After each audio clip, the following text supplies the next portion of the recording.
Pessoal, boa tarde ao nosso webinar aqui do Inatel, né? Na verdade, esse é voltado para pós-mobile, é o apelido que a gente dá para ela, de desenvolvimentos de aplicações para dispositivos móveis e cloud computing, né?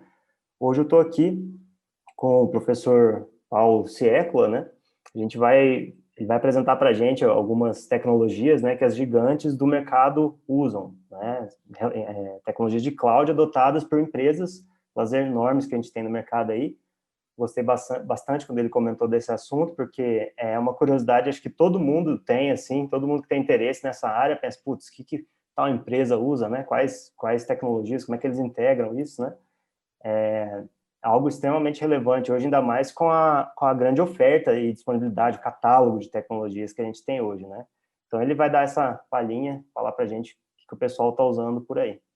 Né? Eu sou o professor Marcelo Cisneros, né, o coordenador da pós, e aí ele vai fazer as apresentações, a gente faz um bate-papo aqui, eu comento das disciplinas, né, que estão relacionadas a esses conteúdos, para vocês se familiarizarem, ok? Então, passar a bola para o professor Paulo.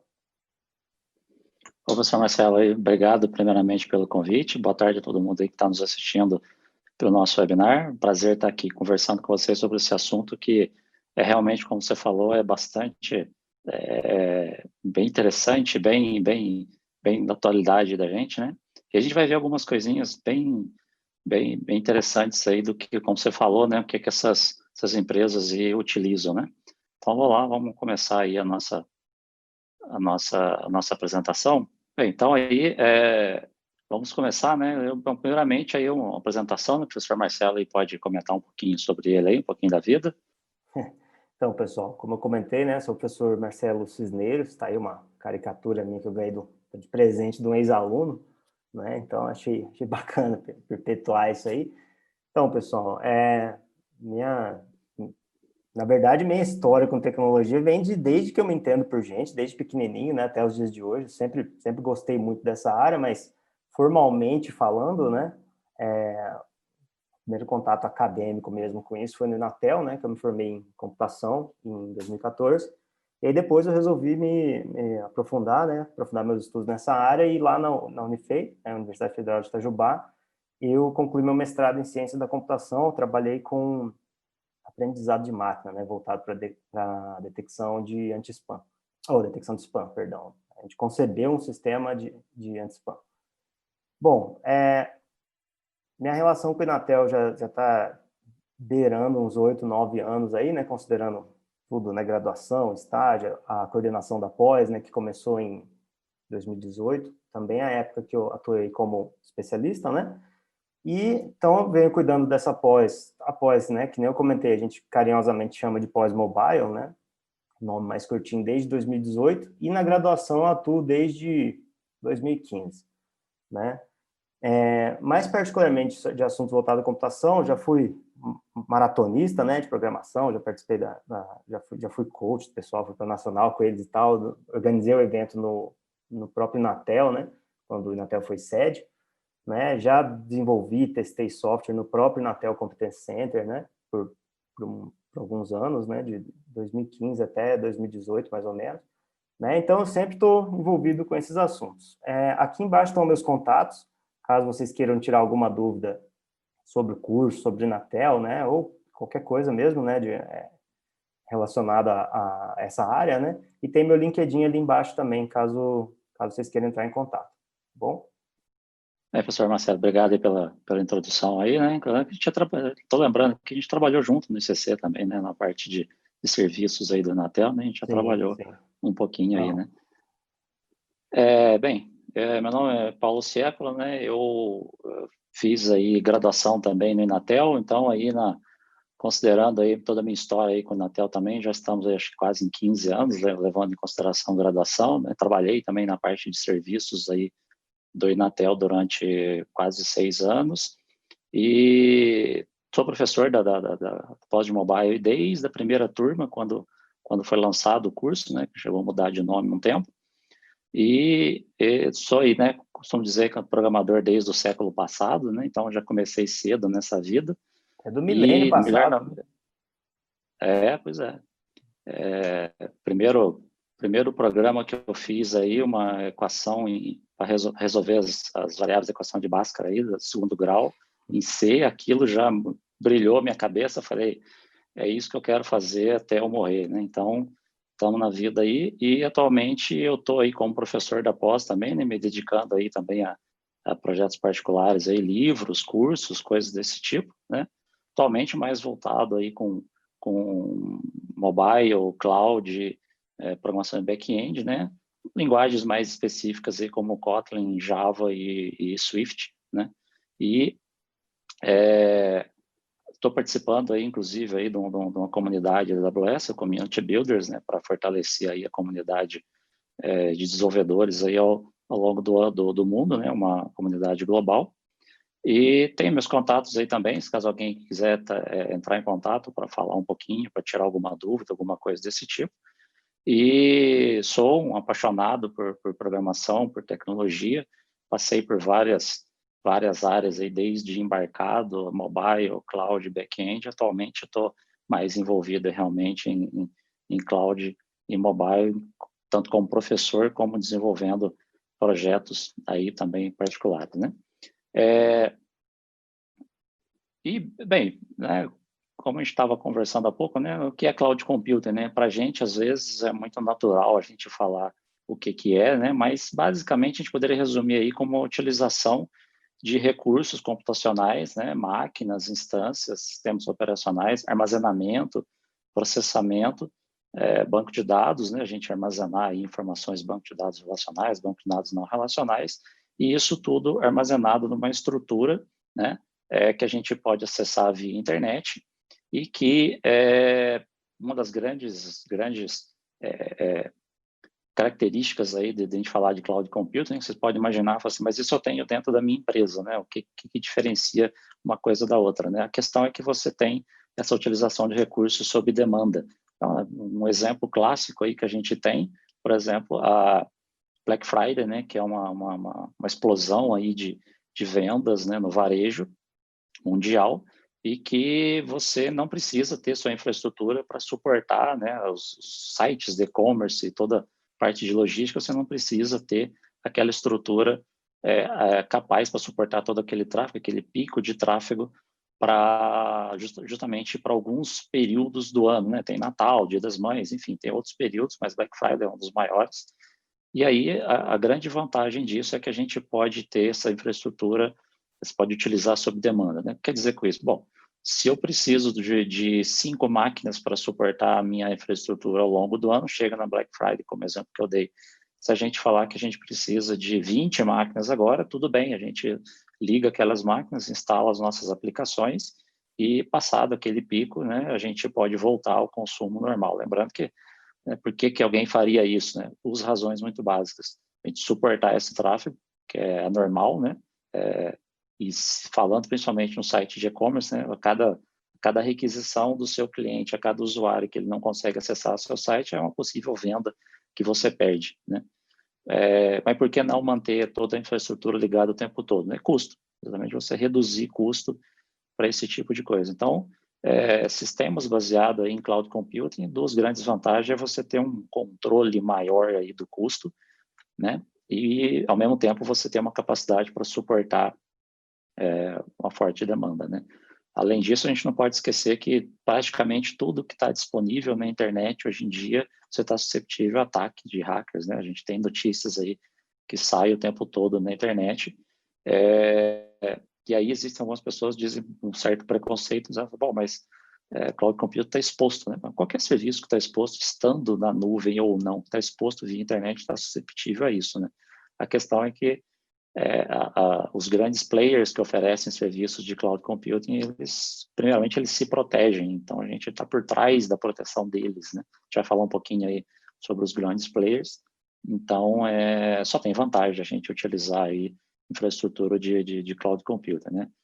E uma coisa interessante aí, né, que que a gente costuma dizer de hard skill, né, que é uma competência.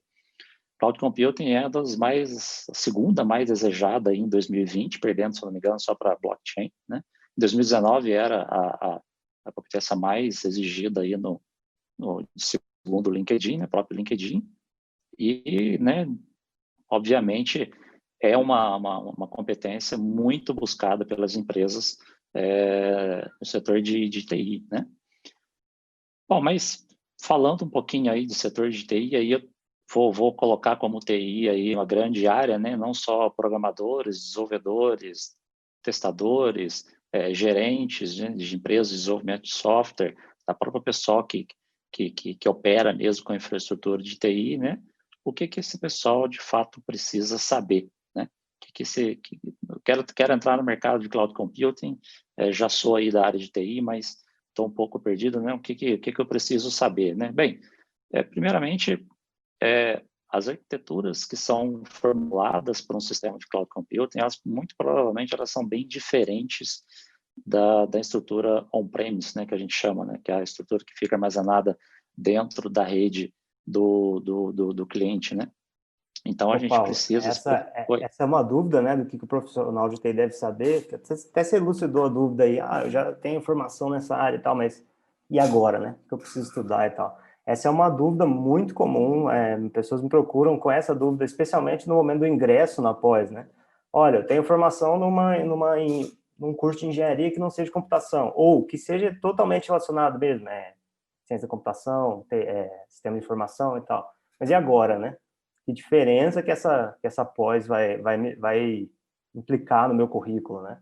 É justamente isso que você está falando, né? Vai aprender um conjunto de skills que voltado justamente para esse nicho, que acaba não sendo mais um nicho, porque na verdade é uma tendência, né? Então, Sim. não é mais algo específico, na verdade é algo totalmente disseminado, né? Exatamente, é isso aí, né? Essa dúvida não é só de quem está migrando para a área de TI, né? Às vezes é da própria pessoa que já trabalha com aquilo há um certo tempo, né? Isso realmente acontece muito, né? Eu, como professor também, eu já recebo muitas dúvidas desse tipo também, né? A empresa quer entrar nessa área, né? O que ele tem que fazer, o que tem que começar? De A minha onde que a gente empresa... parte, né? Exato, a minha empresa tem lá já um serviço desenvolvido, mas a gente quer levar ele para a nuvem para poder abranger uma quantidade maior de regiões geográficas, uma quantidade maior de clientes, enfim. Hoje a gente está querendo simplificar a nossa infra, né? Como é que a gente migra isso e Sim, tal, né? sim. Uma coisa que eu não comentei no slide anterior, né? Você falou aí de simplificar a infra, né?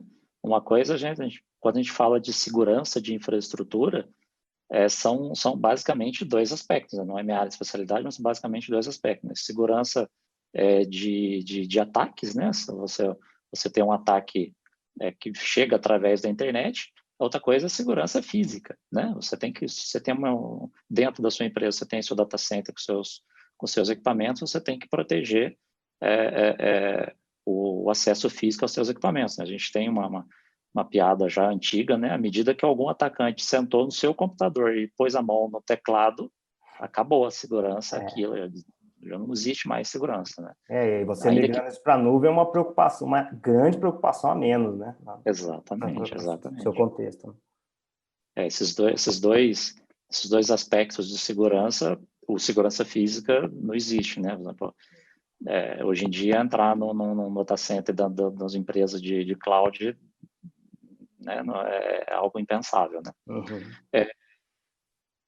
Mas então, né, o profissional precisa conhecer um pouquinho mais sobre arquitetura, quais são os serviços, como é que eles se comunicam, como é que eles se interagem um com o outro, né?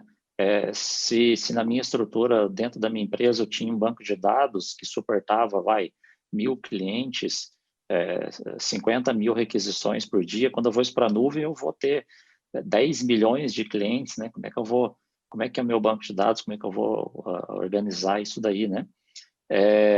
Então, ele tem que suportar, você tem que saber projetar sistemas para suportar um alto tráfego, né? Isso é evidente, porque você vai, ao invés de você ter várias instâncias do seu sistema espalhado dentro dos clientes, você vai ter uma instância só, ou pelo menos algumas instâncias espalhadas geograficamente, e precisa suportar, né, uma grande quantidade de clientes. Você tem, por exemplo, seu serviço está só no Brasil, então você tem milhares de instâncias das suas aplicações dentro dos seus clientes. Agora você vai ter, com Cloud Computing, você vai ter uma instância só no Brasil, suportando todos eles, né? Então, muda bastante, né?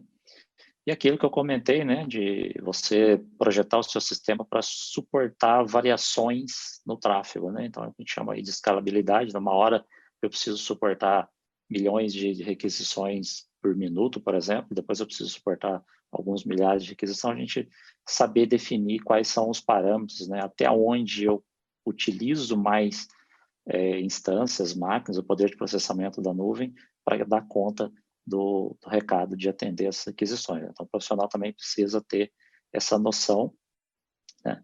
E, obviamente, uma coisa que a gente costuma dizer muito, isso já para quem entra, não, eu já sou da área de TI, eu conheço as linguagens X, Y, Z, os frameworks A, B e C, né? Então, está tudo certo, é tudo banco de dados, é tudo sistema de fila. Não, né? Não é bem assim, meu conhecimento vai muito mais além do que você simplesmente conhecer aí linguagens e frameworks, né?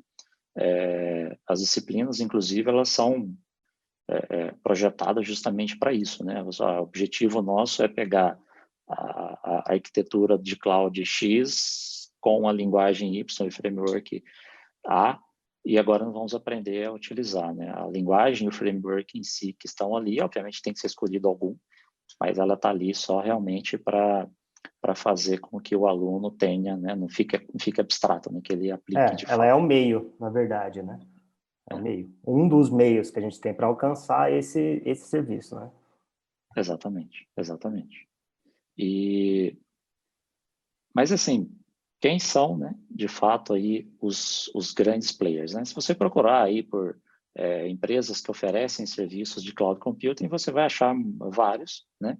Aqui eu vou citar três que são realmente os três, vamos dizer assim, os três maiores da atualidade, né? Claro que isso pode mudar aí ao longo do tempo, que é o Amazon Web Services, né? Aí é uma empresa aí do grupo da Amazon, né? A loja mesmo, né? Que vende produtos aí na internet, né? E assim, uma história interessante é que eles criaram, né, esses serviços que eles oferecem de infraestrutura de cloud computing, justamente aí por uma necessidade deles, né? Eles tinham lá a infraestrutura de serviço deles e eles falaram, bem, a gente precisa suportar esses picos, né? De comércio, né? De e-commerce, né? Black Friday, Natal, enfim. E a gente tem essa infraestrutura, mas aí ao longo do ano aquilo fica ocioso. O que nós vamos fazer com isso? Vamos criar algo que utilize essa infraestrutura nossa, e dali surgiu, né?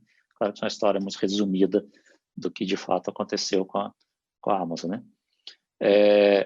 E é o outro grande player aí, né? Google Cloud Platform, que também, né, oferece serviços de infraestrutura de cloud computing, né, de várias formas diferentes, mas tudo suportado pela mesma infraestrutura aí que a gente utiliza os serviços do Google, né? Gmail, buscador, enfim, coisas desse tipo, YouTube. Eles também oferecem serviços de cloud computing baseado na própria infraestrutura deles, né? Então, quando você encara aí segurança, estabilidade, todas essas questões aí, você, na verdade, está justamente utilizando no mesmo nível do que essas empresas utilizam, né? É claro que instabilidades acontecem, né? Sempre pode haver aí alguma instabilidade, nada é susceptível qualquer coisa pode ser susceptível a algum erro, mas é claro, né? Você tem uma infraestrutura gigantesca por trás disso.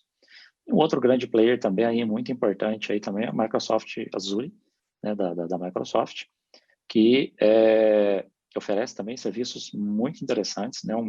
Um console muito bonito, muito amigável para você trabalhar. E esses três players, né, como eu falei, são os principais aí, né? Não vou questionar aí quem que é o maior ou não, né? Existem gráficos comparativos com eles, se você tiver curiosidade, inclusive. Mas são os três maiores. E a gente, no nosso curso de pós-graduação, né, Marcelo? A gente Sim, a gente, na aborda. verdade, aborda especificamente, na verdade, a gente trata todos, né? A gente fala, por exemplo, na disciplina de DM 123, né, lá, desenvolvimento de aplicações com segurança no ambiente Amazon Web Services, né? É uma disciplina voltada especialmente para esse ambiente, né? Para trabalhar com as soluções que eles oferecem nesse contexto. É interessante, Paulo, já vou comentar de outra disciplina, mas você falou do próprio surgimento do AWS. O surgimento do AWS é a mesma motivação que as pessoas teriam para usar o AWS, certo? Ou seja, eles tinham uma demanda de infra muito grande, que eles, claro, compraram e ficou ociosa e eles disponibilizaram. Aí a empresa, né? Outra empresa, pensa, putz, vou precisar escalar isso durante a Black Friday. Vou precisar comprar isso tudo? Não, porque alguém já fez isso antes e solucionou esse problema para mim, né? E já abstraiu muita parte, já facilitou muita parte desse processo, né? Então, é bem bacana. Você falou sobre a estabilidade, né? É claro que todo mundo está suscetível a um soluço, aí, a um susto, né? O Google mesmo, essa semana, né? Teve um dia aí que, pelo menos durante a manhã, acho que o YouTube, o Google sofreu uma tremida aí, mas acontece, né? É o que eles chamam de 99,9% de uptime, né? 100% é algo hipotético, algo ideal para a gente, né? Agora, sobre essas disciplinas que a gente estava comentando, né, no contexto do Azure, da Microsoft, a gente tem também DM 106, né, desenvolvimento de web services com segurança sobre plataforma .NET, né, então também trabalhando usando essa plataforma numa disciplina específica, né, e no caso das soluções da Google, né, a gente, na pós, é trabalhado o Google App Engine, né, em DM111, desenvolvimento de web services de segurança em Java no Google App Engine, né? Lembrando, né, assim como o Paulo falou, eu falei em Java aqui, mas em Java é a ferramenta, é o caminho para a gente usar a plataforma, né, o serviço da plataforma. Então, na pós, isso é viabilizado para vocês por meio dessa linguagem, mas é claro que isso pode ser estendido por meio de outras, e na verdade, é justamente essa a ideia, né? Exatamente essa a nossa ideia. Sim. Você comentando, eu lembrei de duas coisas distintas, mas você falou aí dos soluços, né, que às vezes acontecem, né? Mas a gente pode comentar isso mais para frente um pouquinho, mas foi quando acontece esse tipo de instabilidade, né, não é geral o mundo inteiro, né, não é o mundo inteiro que caiu, né? Eu costumo dizer que se isso acontecesse, a gente seria uma bola de fogo navegando no universo, né? Não seria exatamente cair toda a infraestrutura no mundo inteiro, né? O interessante, justamente, de você trabalhar numa infraestrutura de cloud computing é que você pode, por exemplo, né, o meu sistema está hospedado aqui no Brasil, mas eu tenho uma réplica dele nos Estados Unidos. Então, por exemplo, se cai alguma coisa, muito difícil que vai cair os dois ao mesmo tempo, né? Então, você pode transferir os seus clientes de uma região para outra, os seus dados, inclusive, de uma região para outra, para que você não deixe de servir os seus clientes por um longo período de tempo, né? Você pode projetar os seus sistemas de cloud computing justamente para suportar isso daí. É óbvio que você vai estar pagando por uma infraestrutura de backup que não necessariamente você está usando ela o tempo todo, mas se você quer um sistema que, obviamente, resista a qualquer intempérie da internet, você pode fazer esse tipo de coisa. A gente vê muito desse tipo de coisa em grandes sistemas. E imagina se você falou, vai ter que pagar por isso. Sim, mas e se fosse on-premise, né? Das duas, uma, ou você ia ter que ter mais um data center, que ia te custar muito mais, ou não seria possível, de fato, né? Porque uma migração desse tipo, fisicamente falando, é muito mais complexa do que essa que a gente está falando de cloud, né? Então, mais uma das grandes vantagens aí, né? Exatamente. Por exemplo, falando um pouquinho mais sobre o que eu conheço da AWS, já cheguei a escutar de alguns arquitetos da AWS, é que se você precisar transferir os seus dados, por exemplo, de uma região dos Estados Unidos para uma região na Europa, é extremamente rápido, né? Você transfere, em questão de minutos, você transfere todo o seu tráfego, seus dados para lá, né? Vai ter uma oscilação, obviamente, mas não vai ficar parado durante horas, por exemplo. Por quê? Porque a AWS tem como se ela tivesse a própria rede que interconecta as suas regiões, você consegue transferir seus dados de um lado para o outro, né? Mais uma vantagem, obviamente, é você utilizar isso via de cloud computing. Sim. E a outra coisa que você comentou aí também, né, que a gente utiliza, tem as disciplinas, né? É claro que eu escutei uma frase muito interessante também aí de um dos arquitetos da AWS, ele trabalha na AWS, né? E ele falou, bom, se eu disser que eu sou especialista em AWS, eu passo vergonha, porque a quantidade de serviços que existem, né, nas 3 plataformas que a gente está comentando aqui é imensa, e o nosso papel aqui é apresentar alguns daqueles serviços, como que utiliza, né, dar o norte, ensinar o caminho das pedras para que o aluno depois, profissional depois, ele prossiga, né? Sim. Bem, então, se você está assistindo esse webinar, você já está no lugar certo. A gente falou aí que Cloud Computing é a segunda competência mais buscada aí no LinkedIn, né? Como a gente já está falando aí, né? A gente tem disciplinas que abordam esses temas, né? A gente tem disciplinas que abordam as 3 maiores plataformas aí que a gente comentou, né?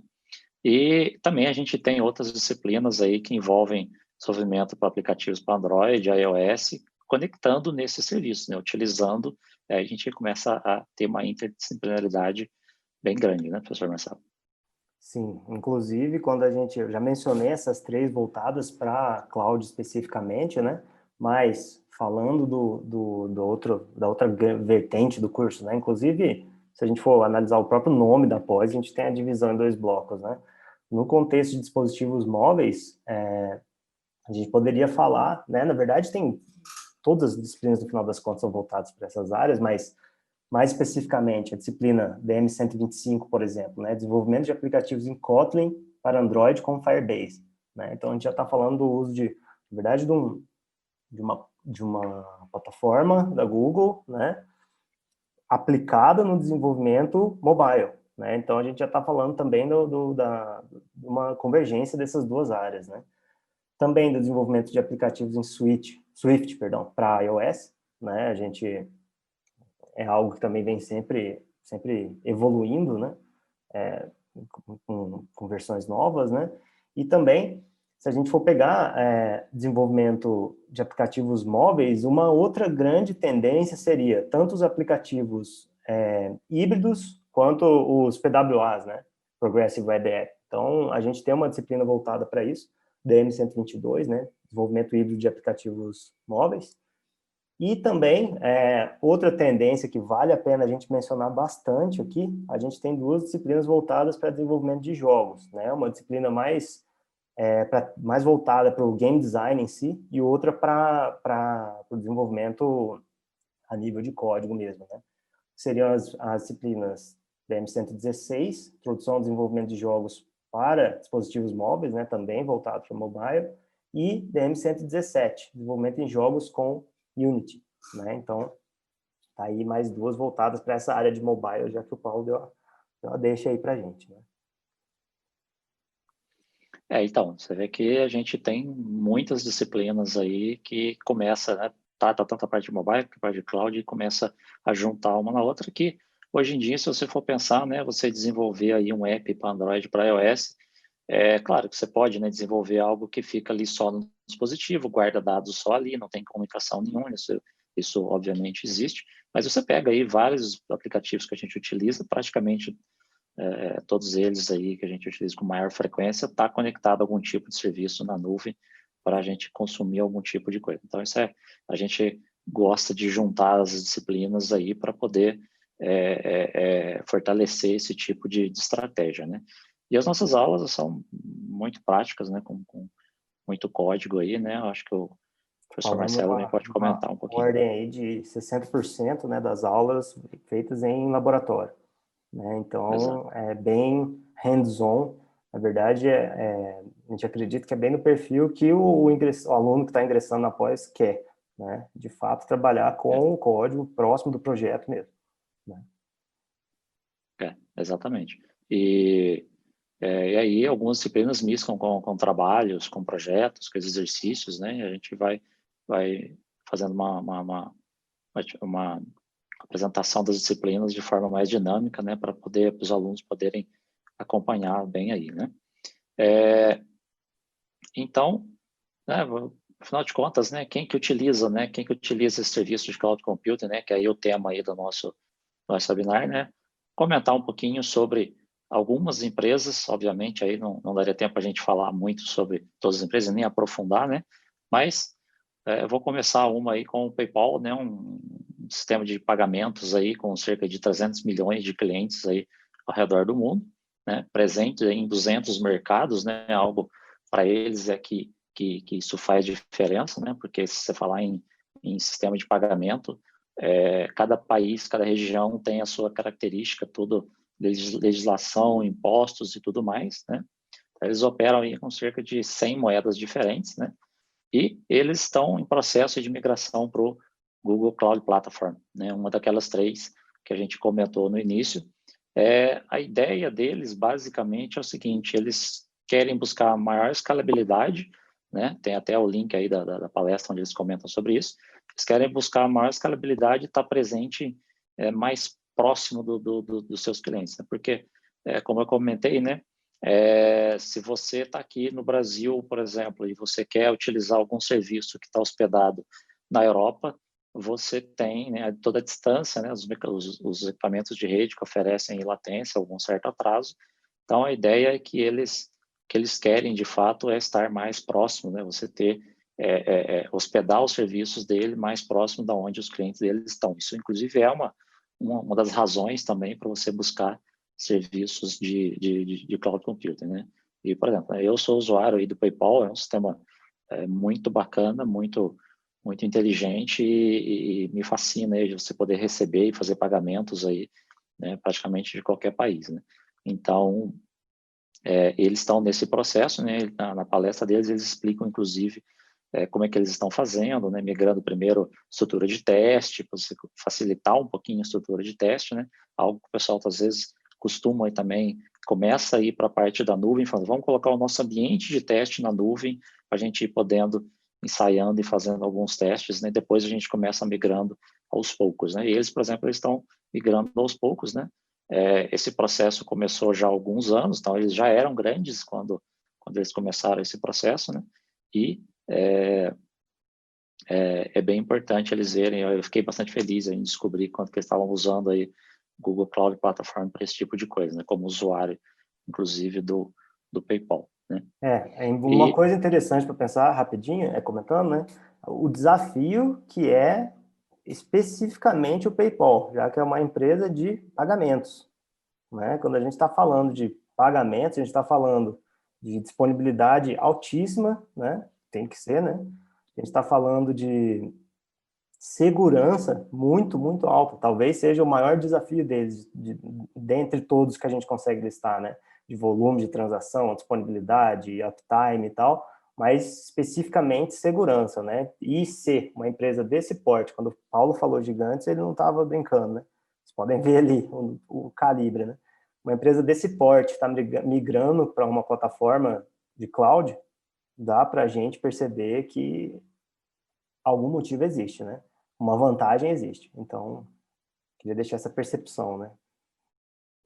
Exato. Não, e você falou de outra coisa, eu lembrei também que, assim, né, que um certo desafio aí do cloud computing, né, quando você hospeda dentro de determinados países, você está sujeito à legislação daqueles países, né, ou daqueles blocos de países, como, por exemplo, a União Europeia. Então, quando você hospeda os seus serviços naquela região, se você tem dados de todos os usuários do mundo inteiro, você está sujeito à legislação daqueles lugares, né? Então, falando em sistema de pagamento, sistema financeiro, alguma coisa desse tipo, isso importa muito, né? Então, estar presente em outros locais faz todo sentido, né? Por exemplo, você tem um determinado país que a legislação daquele país não permite que dados dos habitantes daquele país não podem estar armazenados em outros locais ou em determinados locais, faz todo sentido você ter aí esse interesse em estar mais presente em mais localidades, né? E No isso só caso do consegue... Brasil, a gente pode falar da própria LGPD, né? É um assunto que está em voga aí. Tem Exato. tudo a ver com o que você está Exato. falando. Exatamente. E apesar de a gente estar... foi bom você ter tocado nesse assunto aí, né? Você pode imaginar assim, nossa, mas então todos os logs da minha aplicação vão estar lá no cloud, sujeito à legislação de onde elas estiverem, né? Mas é claro que quando você desenvolve o sistema, né? Mas aí voltando um pouquinho para aquele slide que eu falei, o que o profissional de TI precisa saber, ele precisa ter uma certa noção desse tipo de coisa, né? que para ele, né, os logs que ele gera da aplicação, né, aquelas mensagens quando a aplicação está rodando, está executando, que vão aparecendo no console lá para a gente, aquilo fica armazenado no cloud. Então, o que você coloca ali faz toda a diferença. Então, você tem que planejar também pensando nesse tipo de coisa, né? Você não pode imprimir, por exemplo, o nome do usuário, que ele é brasileiro e, por exemplo, vai estar hospedado em outro país por conta das legislações em relação a isso daí, né? Sim, e a gente vê que os órgãos estão se preocupando e regulamentando isso de forma cada vez mais, a rédea está cada vez mais curta, né? Então tem que estar todo mundo muito atento a isso, né? Isso, exatamente. Outro exemplo aí, né, brasileiro agora, né, Nubank, né, um banco digital aí, até o momento aí, né, maior banco digital do mundo, brasileiro, nascido aqui no Brasil. Nubank opera aí 100% na AWS, desde o seu início. Então, quando a gente começa a conversar com as pessoas aí que querem ingressar no mercado de cloud computing, né, eles falam assim, mas segurança, tal, né, dados, né, às vezes as pessoas comentam, né, dados médicos, dados de exame de pacientes, né, bem sensível, mas operações financeiras também são tão sensível quanto, né, ou mais até. E a gente tem um belo exemplo aí de um banco que opera totalmente aí na AWS, né? E o Nubank, ele costuma apresentar muitas palestras, nesses eventos que existem para eles, costumam apresentar muitas palestras falando sobre a sua arquitetura, sobre os desafios, coisas que acontecem com eles lá. É muito interessante, se alguém tiver curiosidade depois aí para dar uma olhada, tem um link aí embaixo também, onde eles contam um pouquinho da história deles, né?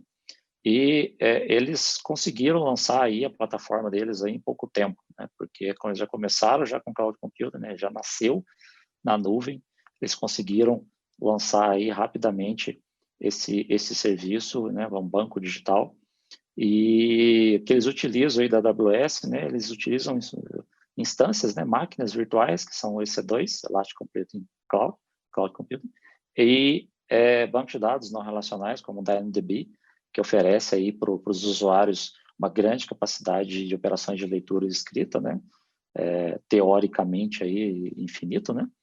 E também eles utilizam mecanismos de segurança como Virtual Private Cloud para proteger os serviços, né? Fazer com que os serviços eles somente comuniquem entre si, fiquem fechados, isolados do resto da internet, né? Oferecendo maior segurança. Obviamente, não precisa nem em detalhes de por que um banco precisa de tanta segurança, né?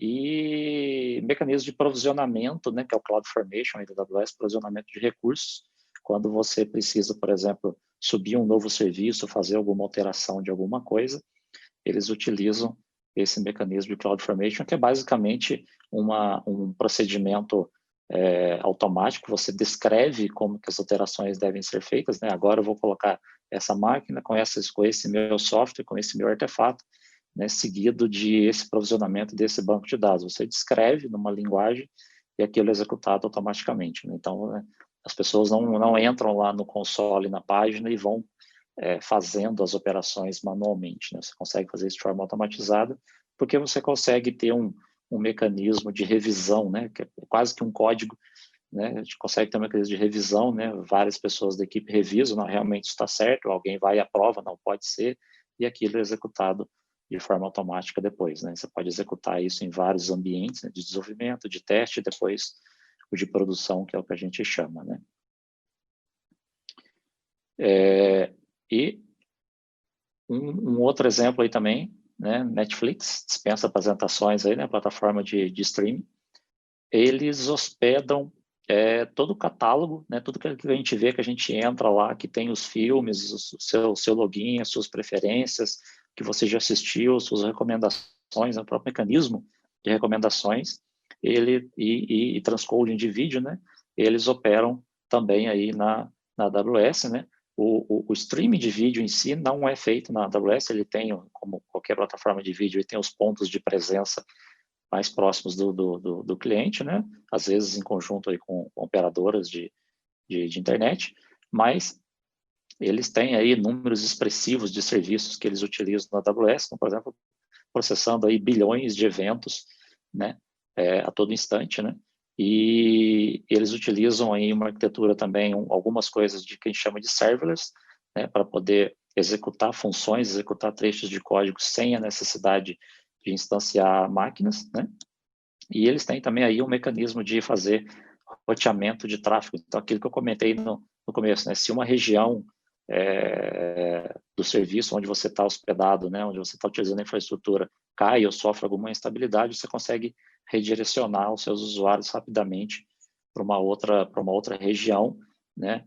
E possivelmente os dados também podem ser replicados para lá. Então, eu que sou usuário, provavelmente eu vou sentir alguma instabilidade ali, mas logo volta, eu continuo utilizando, independente se aonde eu estava consumindo aqueles serviços está funcionando aí ou não, né?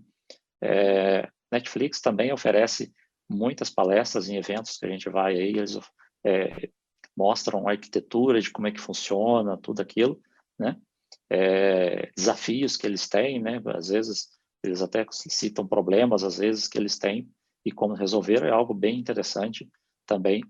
Um Justamente outro sobre esses exemplo aí. desafios que eu ia comentar, Paulo, né? O PayPal é mais fácil a gente fazer uma analogia com o próprio Nubank, que você mencionou, né? Inseridos em ramos aí, né? Em serviços parecidos, né? Digamos, todos voltados para pagamento e tal. Né? Agora o Nubank com a extensão, com parte de banco, de empréstimo, de conta corrente, né? E tal, empréstimo.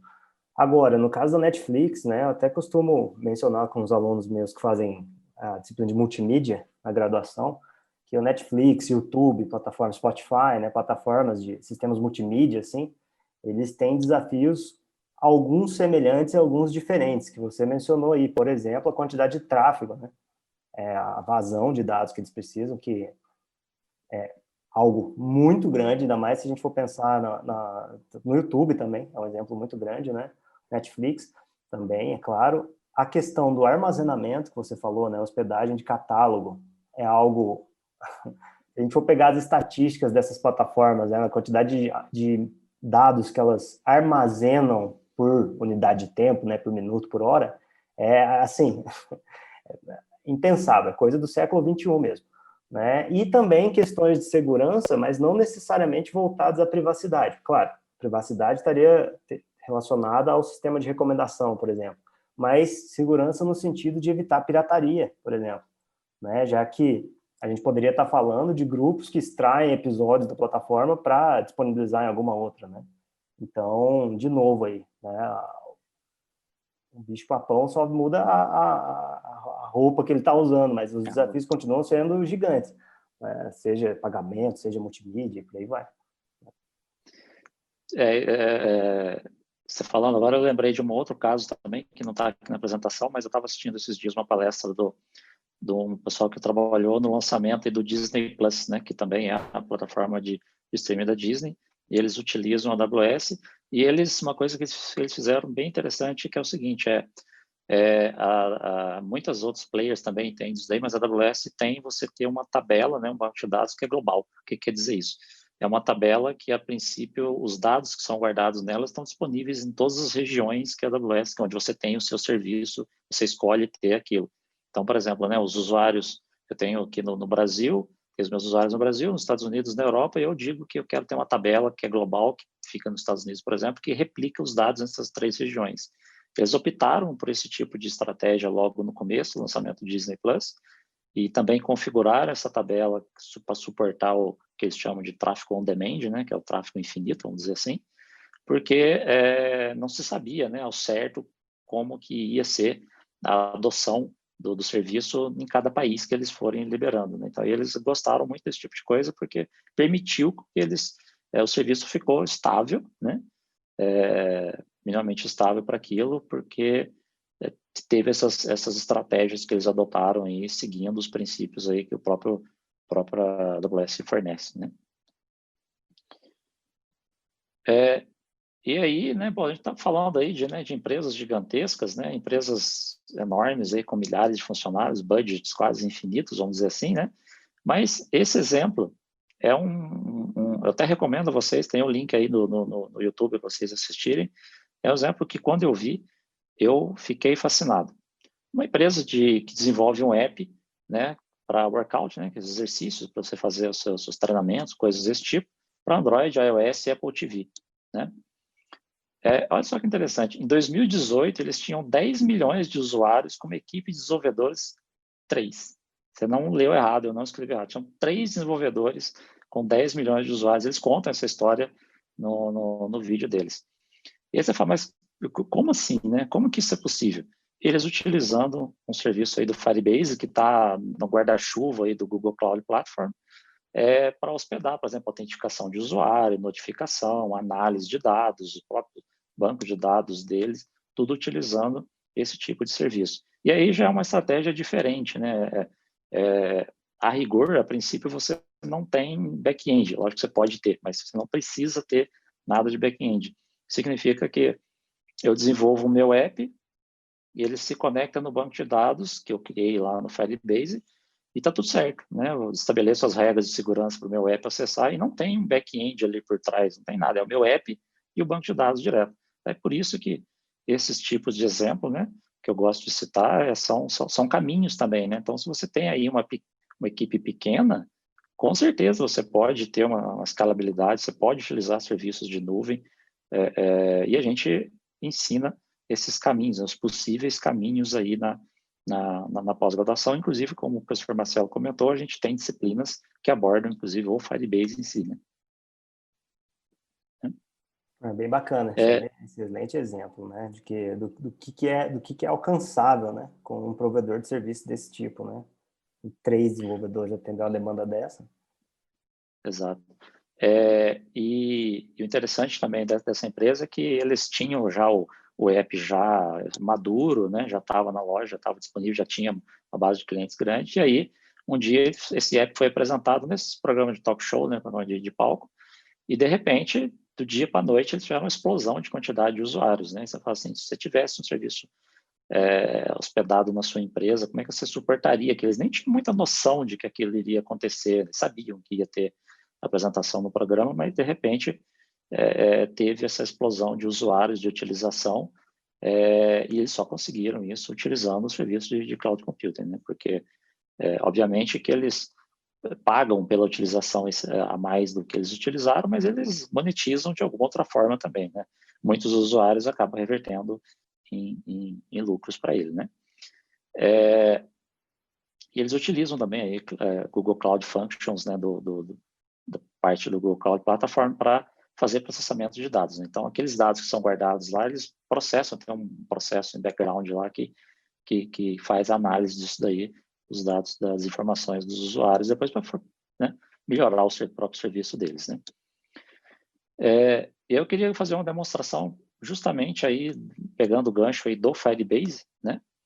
É um app que, inclusive, esse app ele é desenvolvido por uma das disciplinas que tem na pós, até aparece ali o nome, né, no appzinho, e ele é desenvolvido pelos alunos, né? É um trabalho de avaliação, inclusive, então isso que eu vou apresentar para vocês aqui é algo que os próprios alunos desenvolvem durante o curso. Então, a mecânica do app é o seguinte, imagina que você é um cliente de um e-commerce, né?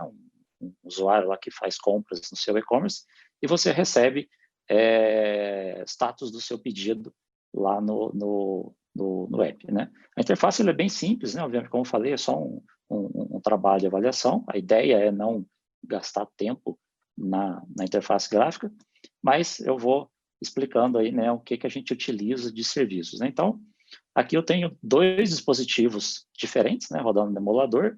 O da esquerda aí, ele está em inglês, e aí para autenticar o usuário, né, a gente utiliza aí o Firebase Authentication. Então, o usuário, quando ele abre, ele consegue escolher os provedores de autenticação, aí pode ser Google, Facebook, Apple, né, tem vários provedores de autenticação, e ele pode escolher a conta dele e fazer o login no app para ele ter a experiência customizada para ele. Então, no dispositivo da esquerda, ele está logando aqui com a minha conta, né, e no dispositivo da direita também. Então, na verdade, aí são 2 dispositivos, né, imaginando aí que o usuário tenha 2 dispositivos, um tablet e um smartphone, né, e os 2 dispositivos estão logados com a mesma conta.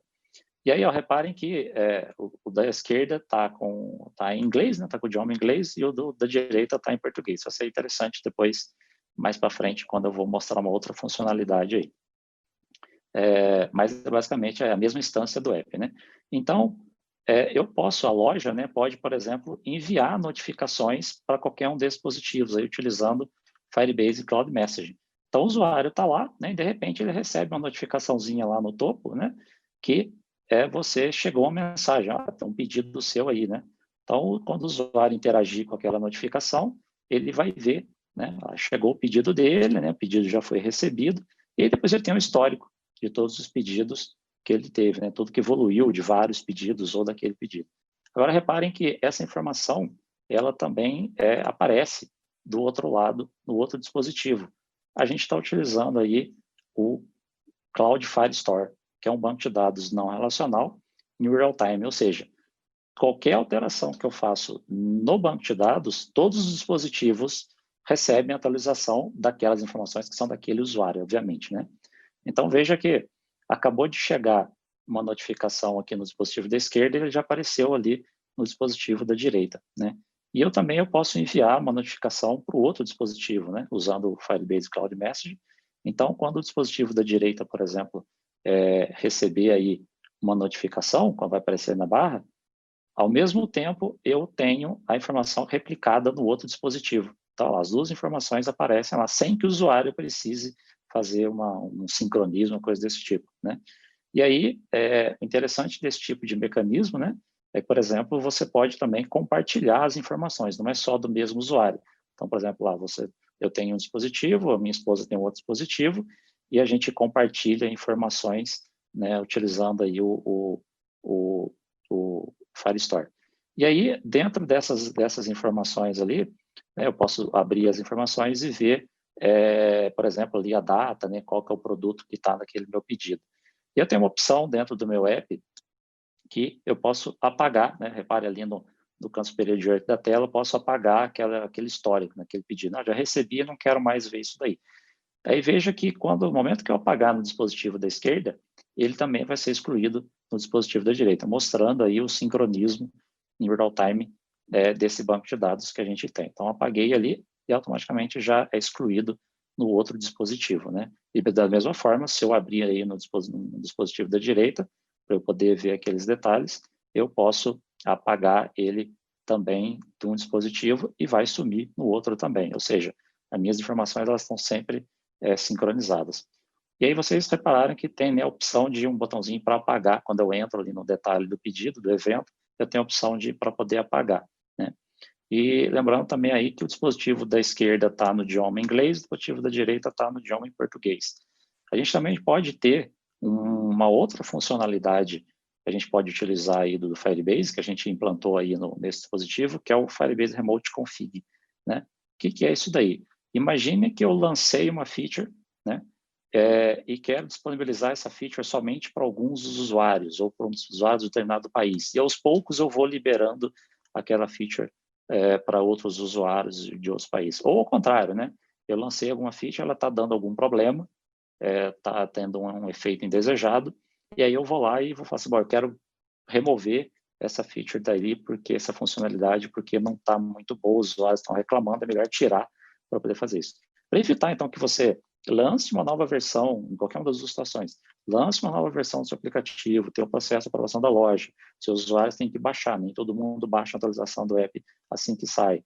Então, você pode configurar, né, construir o seu app para que você possa configurá-lo. Então, com o Remote Config, você pode criar parâmetros de configuração, né? Então, por exemplo, ali o exemplo que eu vou dar, eu vou desligar aquele botão de apagar no idioma português. Então, por exemplo, sei lá, tem algum problema lá, eu quero desligar a funcionalidade de apagar os eventos do idioma português por alguma razão, né? Então, eu venho aqui, configuro, falando, olha, para quem estiver dentro do idioma PTBR, né, que é a dominação para português do Brasil, você desliga aquela funcionalidade. E aí, quando eu publico essa informação, a próxima vez que o meu app abrir, né, depois que eu publicar, obviamente, a próxima vez que o meu app abrir, ele vai carregar essas configurações e vai desligar, né, vai assumir aquela configuração. Nesse caso aqui, ele vai desligar aquela funcionalidade. Então, eu fechei aí o app da direita que está em português, abri de novo, e aí, por exemplo, quando eu entrar na lista de pedidos, né, eu já não vou ter mais aquela opção para apagar. O botão ali de excluir aquele produto sumiu, né? Eu tirei essa funcionalidade para o usuário. E se eu abrir e fechar quem está com o idioma inglês aqui, obviamente eu estou usando português e inglês só para facilitar a demonstração, mas podia ser localidade mesmo, né? Versão do aplicativo, versão do sistema operacional, coisas desse tipo. Então, para quem está nessa outra configuração aqui do app, qualquer que seja essa configuração, a funcionalidade de excluir ainda está lá. Mas é a mesma versão do app, eu só mudei uma configuração no cloud e as instâncias assumiram, então, essa funcionalidade. Então, esse é um exemplo aí que os alunos desenvolvem na pós como um trabalho, né? Então, integrando aí serviços de cloud e desenvolvimento de app, no caso aqui do Android, né? E isso foi desenvolvido em Kotlin, inclusive. Muito bacana, né? Na verdade, essa ideia de você ter os dados sincronizados entre os clients, né, digamos assim, e a capacidade de você configurar comportamentos diferentes para, digamos, regiões diferentes ou perfis diferentes de usuário, já dá para a gente extrapolar essa ideia e perceber como que isso pode ser usado, né, nas aplicações que você mencionou. Né? A gente falando, políticas diferentes para regiões diferentes, por aí vai. Né? Então, a gente já consegue ter um mapa, né, do caminho para esse tipo de implementação, né?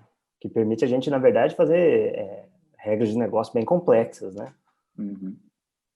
Bem bacana. E falando especificamente desse exemplo aí, né? A gente só configurou os serviços lá no Firebase, né? Que é do serviço do Google, criou o banco de dados, criou todas as configurações lá, mas a gente não, de fato, desenvolveu nenhum código que fica hospedado no cloud. É tudo do lado do cliente, você só configura, né?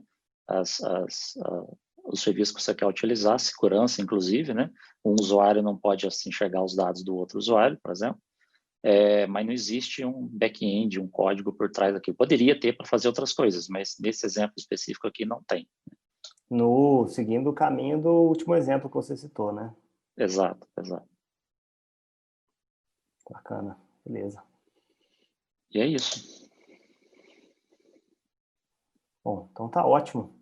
Pessoal, então, professor Paulo, muito obrigado pela participação. Acho que foi bem enriquecedor. Espero que seja também para quem assistir, né, que desperte o interesse e perceba o poder de estudo que a gente está se propondo a transmitir, a ensinar para vocês, né?